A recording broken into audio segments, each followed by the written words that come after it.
Let's switch gears now and turn to the race for the White House. Vice President Kamala Harris is in Wisconsin today, and former President Donald Trump will attend a charity dinner in New York tonight. CBS News senior White House and political correspondent Ed O'Keefe is joining me now to talk about that.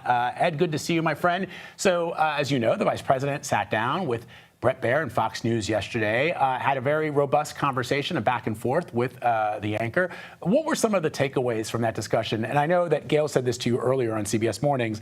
Depends on the political lens that you're looking at this interview through. If you are for Kamala Harris, you think she did a great job. And if you are someone who supports former President Trump, you think that she got demolished.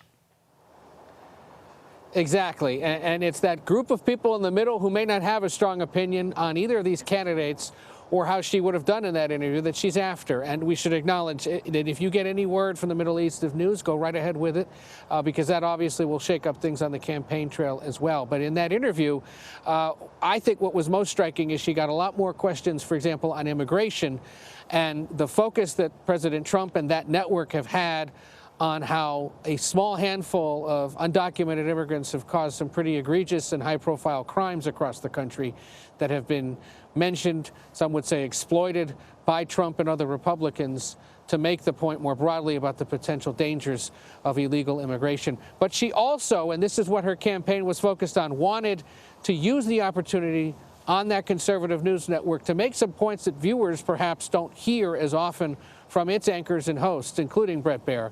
Specifically, some of the things he has had to say in the past about what he would do to critics should he be reelected. Take a listen. You and I both know that he has talked about turning the American military on the American people. He has talked about going after people who are engaged in peaceful protest. He has talked about locking people up because they disagree with him. This is a democracy. And in a democracy, the President of the United States, in the United States of America, should be willing to be able to handle criticism without saying he'd lock people up for doing it.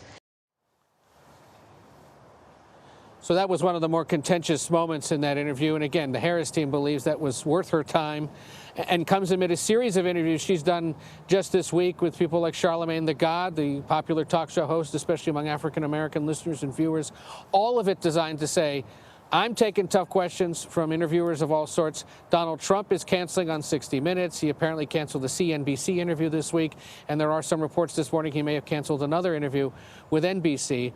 All of it designed to say, what's he hiding from? Why isn't he willing to face the music from people who perhaps aren't as supportive of him as others are?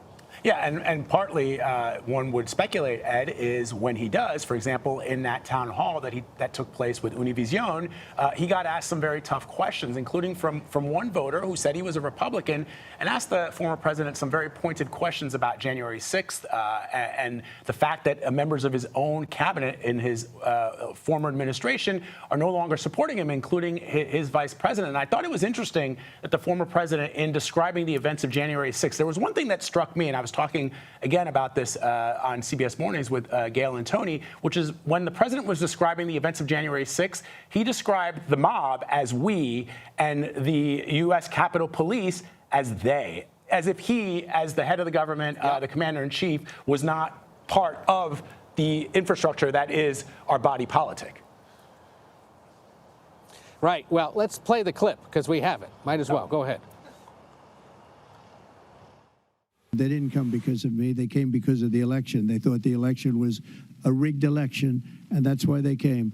Some of those people went down to the Capitol. I said peacefully and patriotically, nothing done wrong at all, nothing done wrong. And action was taken, strong action. Ashley Babbitt was killed. Nobody was killed. There were no guns down there. We didn't have guns. The others had guns, but we didn't have guns. And when I say we, these are people that walked down. This was a tiny percentage of the overall, which nobody sees and nobody shows. Several sharp questions he got on January 6th, on immigration and other issues he doesn't normally face. And worth a look. And Vlad, you get extra credit for properly pronouncing the name of the network, Univision. Thank you, Ed. When I get proper credit for something, I'm a happy baby. Thank you very much, Ed O'Keefe, reporting for us this morning. Ed, we love having you on. Thank you, my friend.